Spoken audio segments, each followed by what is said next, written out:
দেখো আমার চ্যানেলে দাদা দিদির কোনো ভেদাভেদ নাই, যাদের সত্যিই দরকার সেই মানুষগুলোর পাশে আমি থাকতে চাই। হ্যাঁ, দিদিদের প্রমোট করলে ভিউজ একটু বেশি পাওয়া যায়, তবে এই রাজুদার মতো মানুষগুলি যারা শারীরিক অসুস্থতার কারণে পুরনো জীবিকা ত্যাগ করে নতুন ভাবে ব্যবসায় নেমেছে, তাদের কথাগুলোকে একেবারে ছেড়ে দেওয়া যায়? আমার কোমরে একটু সমস্যা আছে, অ্যাকচুয়ালি টোটো চালাতাম আগে, আর আমাকে ডাক্তার টোটো চালাতে মানে যে কোনো গাড়ি চালাতে আমাকে বারণ করেছে, এই হিসাবে আমি এই দোকানটা করেছি। রাজুদার দোকান নামই চেনে নাকি সবাই? হ্যাঁ, কতদিন হয়েছে দাদা দোকানটা খুলেছো? 3 মাস ধরে নেবো।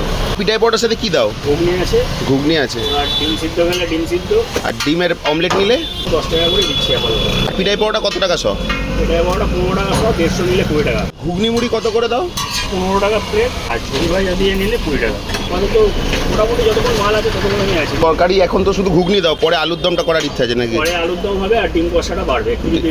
হ্যাঁ হ্যাঁ, রানিং। আমাদের হাওড়া বেলগাছিয়া পেট্রোল পাম্প থেকে চ্যাটার্জি পাড়ার দিকে যেতেই একদম রাস্তার উপরে ছোট্ট এই ঘুমটি দোকানটি দেখতে পাবে। এটাই পরোটা তো আছে, ইচ্ছে হলে আমার মতো ডিমের মামলেট বা ডিম সিদ্ধ না হয় খেয়ে যাবে। তবে এই দোকানগুলিকে দেখো, এদেরকেও ভালো রেখো। বাই।